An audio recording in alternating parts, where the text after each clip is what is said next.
Hi everyone, this is me SL Kapalguddi from Shraddha Academy. In this video, I am discussing the very important MCQ on chapter number 1, that is basic concept. Question number 1, the agreement between the partners can be in. It should be actually the can be in ಆಗಬೇಕು. So option A oral, option B written, option C oral or written, option D none of the above. The correct answer is oral or written.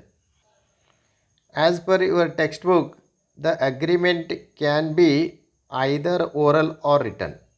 ಇಲ್ಲಿ agreement ಒಪ್ಪಂದವು ಮೌಖಿಕವಾಗಿರ್ಬೋದು ಅಥವಾ ಲಿಖಿತವಾಗಿರ್ಬೋದು. So therefore the option C is the correct answer. Question number 2, partnership deed contents. Option A, name of the firm. Option B, name and address of the partners. Option C, profit and loss sharing ratio. Option D, all of the above. The correct answer is all of the above. The partnership deed contains all these things. So option A, option B and option C. Question number 3, if any partner has advanced some money to the firm beyond the amount of his capital, he shall be entitled to get interest on the amount at the rate of. ಅಂದರೆ ಇಲ್ಲಿ partner ಇದ್ದಾವೆ advance ಕೊಡ್ತಾನೆ. Advance means loan ಕೊಡ್ತಾನೋ ತನ್ನ ಕ್ಯಾಪಿಟಲ್ಗಿಂತ ಹೆಚ್ಚಿಗೆ, ತನ್ನ ಕ್ಯಾಪಿಟಲ್ಗಿಂತ ಹೆಚ್ಚಿಗೆ ಕೊಟ್ಟಂದ್ರೆ that is called a loan. So option A 5% per annum, 6% per annum, option C 8% per annum, option D none of the above. The correct answer is B 6% per annum. As per your textbook, there is a 5 provisions under the Partnership Act 1932. Interest on loan, advance or given in loan to the firm, he get the at least 6% per annum. So therefore the correct answer is B is the correct answer. Question number 4, interest on capital is generally provided for in that situation when option A, the partners contribute unequal amount of capital but share the profit equally. ಅಂದರೆ ಇಲ್ಲಿ ಪಾರ್ಟ್ನರ್ಸ್ಗಳ unequal amounts contribute ಮಾಡ್ತಾರೆ. For example A 10,000, B 20,000. Then sharing profit ಏನಿರ್ತೈತೆ ಅಂದರೆ equal ಇರ್ತೈತಿ, ಅಂದ್ರೆ 1:1 ಇರ್ತೈತಿ. Option B, the capital contributed is same but profit sharing ratio is unequal. ಈ ಪಾರ್ಟ್ನರ್ಸ್ ಆಫ್ ದ ಕ್ಯಾಪಿಟಲ್ ಏನಿರ್ತೈತೆ ಅಂದ್ರೆ ಸೇಮ್ ಇರ್ತೈತಿ, A 10,000, B 10,000, but profit sharing ratio is unequal ಇರ್ತೈತಿ. ಫಾರ್ ಎಕ್ಸಾಂಪಲ್ 2:3 ಇರ್ತೈತಿ. Option C, both the situation above. Option D, none of the above. The correct answer is C, both the situation above. As per your textbook, there is one provision, interest on capital is generally provided for in 2 situations. Option A, when the partners contribute unequal amount of capital but share profit equally, and where the capital contribute is same but profit sharing is unequal. So therefore the option C is the correct answer. Fifth one, when fixed amount is withdrawn on the first day of every month, interest on total amount for the year ending will be calculated for. ಅಂದರೆ ಇಲ್ಲಿ partners ಇದ್ದವ್ರು ಏನಾದರೂ fixed amount is withdrawn ಮಾಡ್ಕೊಂಡ್ರಂದ್ರೆ ಅದು first day of every month, ಆವಾಗ ಯಾವ average period ಆಗ್ತೈತೆ ಅಂದ್ರೆ option A 2.5 months, option B 4.5 months, option C 6.5 months, option D none of they've. The correct answer is 6.5 months ಆಗ್ತೈತಿ. ಯಾಕಂದ್ರೆ ನಾವು ಕ್ಯಾಲ್ಕುಲೇಷನ್ ಮಾಡಿ ನೋಡಿದಾಗ ಬಿಗಿನಿಂಗ್ ಆಫ್ ದ ಮಂತ್ ಇತ್ತಂದ್ರೆ ದ ಲಾಂಗೆಸ್ಟ್ ಪೀರಿಯಡ್ 12, ಯಾಕಂದರೆ ಏಪ್ರಿಲ್ದಿಂದ ಮಾರ್ಚ್ ಮಟ್ಟ 12 ತಿಂಗಳ ಪ್ಲಸ್ ಲಾಸ್ಟ್ ಮಂತ್ ಅಂದರೆ ಮಾರ್ಚಿಂದ ಫಸ್ಟ್ ಮಾರ್ಚಿಂದ 31 ಮಾರ್ಚ್ ಮಟ್ಟ 1 ತಿಂಗಳ, ಅಂದ್ರೆ ಟೋಟಲ್ 13/2 ಮಾಡಿದ್ವು ಅಂದ್ರೆ ಇಲ್ಲಿ ಎವರೇಜ್ ಪೀರಿಯಡ್ ಕಂಡುಹಿಡಿಬೇಕಾಗಿರ್ತೈತಿ. ಸೊ 6.5 ಬರ್ತೈತಿ. ಅದ ಮಿಡಲ್ ಆಫ್ ದ ಮಂತ್ ಒಳಗೆ ತೊಗೊಂಡಿದ್ದಂದ್ರೆ 11.5 months, ಯಾಕಂದ್ರೆ ಅರ್ಧ ತಿಂಗಳು ಹೋಗಿರ್ತೈತಿ ಮತ್ತು ಲಾಸ್ಟ್ ಮಂತ್ ಒಳಗೂ ಮಾರ್ಚ್ ಒಳಗೆ ಅರ್ಧ ತಿಂಗಳು ಹೋಗಿರ್ತೈತಿ. ಟೋಟಲ್ 12 ಡಿವೈಡೆಡ್ ಬೈ 2 ಮಾಡಿದಂದ್ರೆ 6. Next number 3 end of the month ಇತ್ತಂದ್ರೆ ಒಂದು ತಿಂಗಳು ಪೂರ ಹೋಗಿರ್ತೈತಿ. 11 ಮಂತ್ಸ್ ಆಗ್ತಾವೆ. ಲಾಸ್ಟ್ ಮಂತ್ 31 ತಾರೀಕಿಗೆ ತೊಗೊಂಡಿರ್ತಾನೋ 0 ಆಗಿರ್ತೈತಿ. ಸೊ 1.2 ಆಗ್ತೈತಿ. ಸೊ ಎವರೇಜ್ ಮಾಡಿದಂದ್ರೆ 5.5 ಎವರೇಜ್ ಮಂತ್ ಆಗ್ತೈತಿ. ಸೊ ಹಂಗಾರೆ the correct answer is 6.5. Sixth one, when varying amount are withdrawn at different intervals, the interest is calculated using.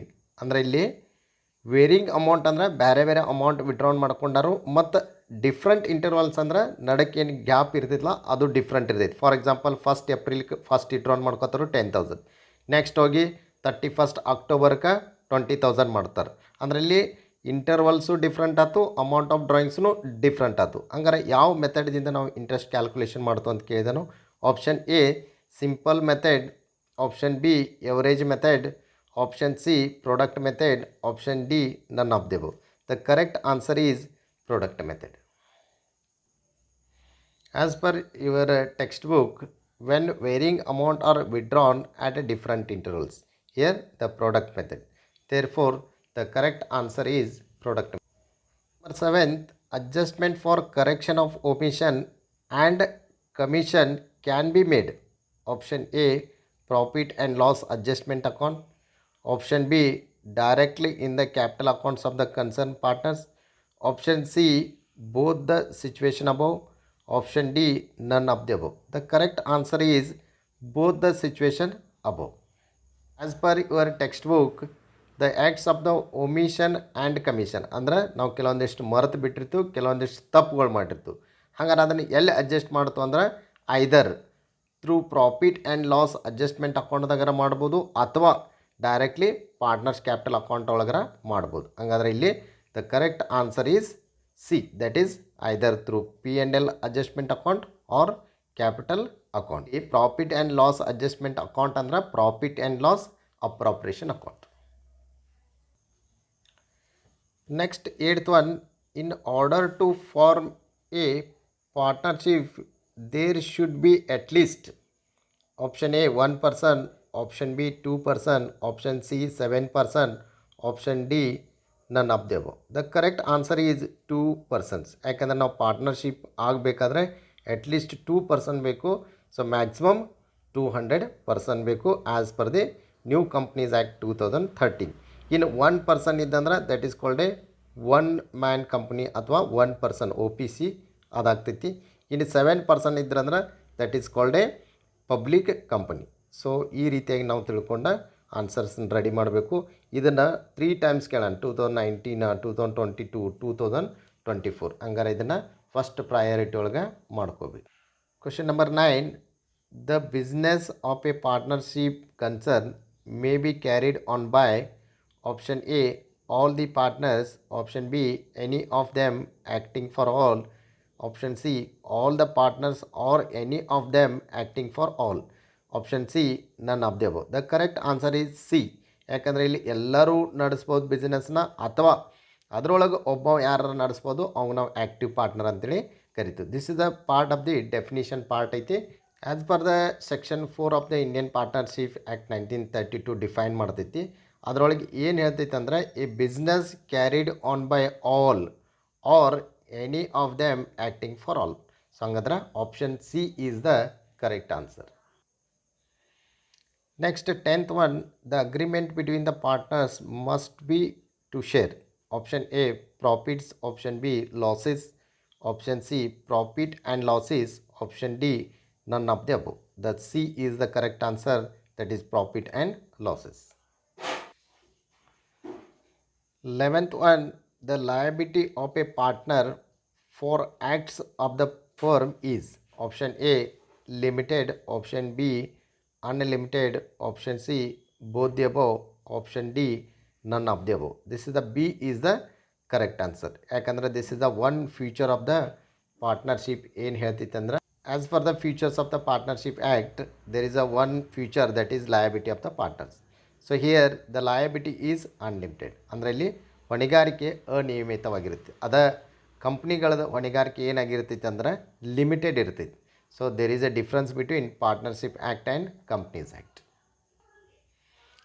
This question is asked in the year 2020 March ಒಳಗೆ ಕೇಳಿದಂಥ question ಐತಿ.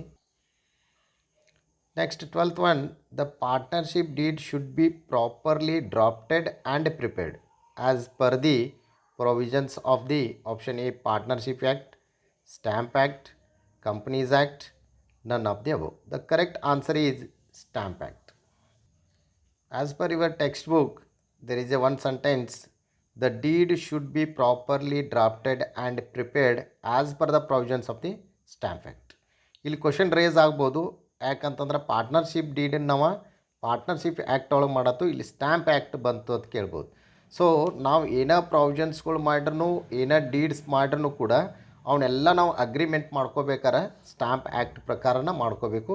Stamp act ಇಲ್ಲದ ಆ agreement valid ಆಗಂಗಿಲ್ಲ. ನಾಳೆ ಏನಾದರೂ difference between the partners ಬರ್ತಂತಂದ್ರೆ that is not a valid document. Therefore stamp act ಪ್ರಕಾರನ draft ಮಾಡಬೇಕು, ಅದರ ಪ್ರಕಾರನ ಪ್ರಿಪೇರ್ ಮಾಡಬೇಕು as per the provisions. So the correct answer is stamp act. Last question discussion ಮಾಡೋಕ್ಕಿಂತ ಮೊದಲೇ there is a one small announcement, that is online classes. So ಆತ್ಮೀಯ ವಿದ್ಯಾರ್ಥಿಗಳೇ, ನಮ್ಮ ಸಂಸ್ಥೆ ಈಗಾಗಲೇ ಆನ್ಲೈನ್ ಕ್ಲಾಸಿಗೆ ಮೋಡಿಗೆ ಹೋಗಿದೆ. ಸೊ ಯಾರಿಗೆ ಇಂಟ್ರೆಸ್ಟ್ ಐತಿ ಅವರ ಆನ್ಲೈನ್ ಕ್ಲಾಸನ್ನ ಜಾಯ್ನ್ ಆಗ್ಬೋದು. ಸೊ ನೆಕ್ಸ್ಟ್ ಏನಪ್ಪ ಅಂತಂದ್ರೆ, ಈಗಾಗಲೇ ನೀವು ಫಸ್ಟ್ ಟೈಮ್ ಏನಾದರೂ ನನ್ನ ವಿಡಿಯೋ ನೋಡ್ತಿದ್ರಂದ್ರೆ ದಯವಿಟ್ಟು ಸಬ್ಸ್ಕ್ರೈಬ್ ಆಗಿ, ಅದೇ ರೀತಿ ಪ್ರತಿಯೊಂದು ವಿಡಿಯೋನ ನೀವು ಲೈಕ್ ಮಾಡಿ ಮತ್ತು ಶೇರ್ ಮಾಡಿ. Question number 13, the classes of the partnership deed can be ಅಲ್ಟರ್ with the consent of ಅಂತಂದರೆ ಇಲ್ಲಿ ಈ ಪಾರ್ಟ್ನರ್ಶಿಪ್ ಡೀಡನ್ನು ನಾವು ಏನಾದರೂ ತಿದ್ದುಪಡಿ ಮಾಡಬೇಕಾರೆ ಯಾರು ಒಪ್ಪಿಗೆ ಬೇಕು, ಎಷ್ಟು ಬೇಕಂತೇಳಿ ಕೇಳಿದನು. Option A 2 partners, option B 10 partners, option C 20 partners, option D all the partners. The correct answer is all the partners. In your textbook, the clauses of the partnership deed can be altered with the consent of all the partners. ಎಲ್ಲ ಪಾರ್ಟ್ನರ್ಸ್ಗಳ ಒಪ್ಪಿಗೆ ಮತ್ತು ಸಮ್ಮತಿ ಬೇಕು, ಇಲ್ಲಾಂದ್ರೆ ಆ partnership ಡೀಡನ್ನು ಏನೂ change ಮಾಡೋಕ್ಕೆ ಬರೋಂಗಿಲ್ಲ. This is the provisions of the partnership deed. All are the very important MCQ on first chapter. In my next video on chapter number 2 ದಲ್ಲಿ ಮಾಡ್ತೀನಿ. ಸೊ ಅಲ್ಲಿವರೆಗೂ ಟೇಕ್ ಕೇರ್, ಬಾಯ್ ಬಾಯ್.